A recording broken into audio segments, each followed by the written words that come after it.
दोस्ती, मेहनत, सफलता और फिर लालच, यही इस कहानी की बुनियाद है। यह कहानी दो ऐसे दोस्तों की है जो गांव से शहर आकर अपनी मेहनत से एक बड़ा मुकाम हासिल करते हैं। लेकिन जब लालच और धोखा बीच में आता है तो भाग्य कैसे अपना खेल खेलता है, ये जानकर आप हैरान रह जाएंगे।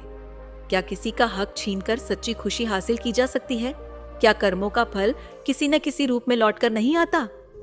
इस कहानी को अंत तक जरूर सुने, क्योंकि यह आपके जीवन को बदल सकती है। दोस्तों, एक बार की बात है, गांव के दो घनिष्ठ मित्र रोहन और सुरेश हमेशा साथ रहे थे।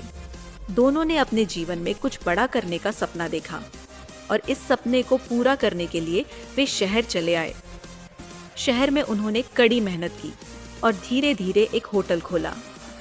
उनकी ईमानदारी और मेहनत रंग लाई और कुछ ही वर्षों में उनका होटल खूब चलने लगा।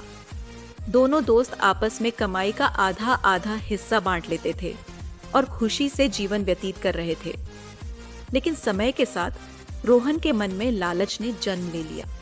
वह सोचने लगा, अगर सुरेश न होता तो पूरी कमाई मेरी होती, मैं और अमीर बन सकता था और कोई मेरे पैसे में हिस्सा भी नहीं मांगता।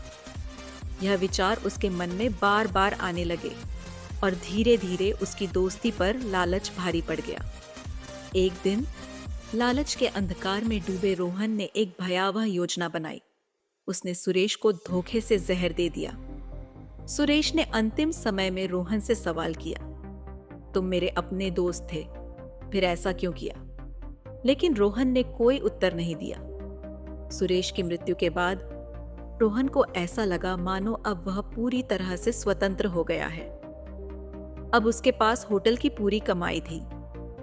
कुछ ही वर्षों में उसने शहर में कई जमीनें खरीद लीं, एक आलीशान घर बनवाया और ऐशो आराम से रहने लगा। धन दौलत की कोई कमी नहीं थी। उसने एक खूबसूरत लड़की से विवाह कर लिया और उसका जीवन अत्यंत सुखमय प्रतीत होने लगा। समय बीतता गया और कुछ वर्षों बाद उसे एक बेटा हुआ। रोहन अपने बेटे से बहुत प्रेम करता था और उसकी हर इच्छा पूरी करता था। जब बेटा बड़ा हुआ तो उसने उसे विदेश पढ़ने के लिए भेज दिया। विदेश में कुछ ही वर्षों बाद उसके बेटे को एक गंभीर बीमारी हो गई। बीमारी इतनी खतरनाक थी कि उसका इलाज बहुत महंगा था। बेटे की जान बचाने के लिए रोहन ने अपनी सारी जमा पूंजी खर्च कर दी। धीरे धीरे उसकी सारी जमीनें बिक गईं, उसका आलीशान घर भी चला गया और अंततः उसका होटल भी बिक गया। अब वह एक गरीब व्यक्ति बन चुका था। बेटे की हालत दिन ब दिन बिगड़ती जा रही थी। जब उसके जीवन का अंतिम समय नजदीक आ गया तो उसने अपने पिता से एक सवाल किया, पिताजी, क्या आप मुझे पहचानते हैं? रोहन ने दुखी मन से कहा, हाँ बेटा, तुम मेरे ही पुत्र हो। बेटे ने हल्की हंसी के साथ उत्तर दिया, नहीं पिताजी, मैं आपका बेटा नहीं हूँ। मैं वही सुरेश हूँ जिसे तुमने आज से 20 साल पहले धोखे से मार दिया था। मैं अपना हिस्सा लेने के लिए तुम्हारा बेटा बनकर आया था। अब मेरा हिस्सा पूरा हो चुका है और अब मैं चला। इतना कहकर बेटे की आंखें हमेशा के लिए बंद हो गईं। रोहन की दुनिया अंधकार में डूब गई। उसे अब एहसास हुआ कि जो अन्याय उसने अपने दोस्त के साथ किया था, उसका फल उसे ब्याज सहित वापस मिला।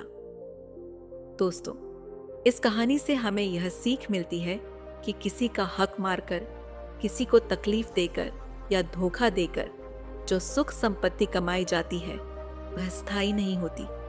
समय के साथ हमें अपने कर्मों का फल जरूर मिलता है। जब हम किसी के साथ अन्याय करते हैं तो नियति उसे हमारे पास किसी न किसी रूप में लौटा देती है। इसलिए हमें हमेशा ईमानदारी और सच्चाई के रास्ते पर चलना चाहिए। अगर आपको यह कहानी पसंद आई हो और इससे कुछ सीखने को मिला हो तो वीडियो को लाइक करें, कमेंट करके बताएं कि आपको सबसे ज्यादा क्या पसंद आया और चैनल को सब्सक्राइब जरूर करें।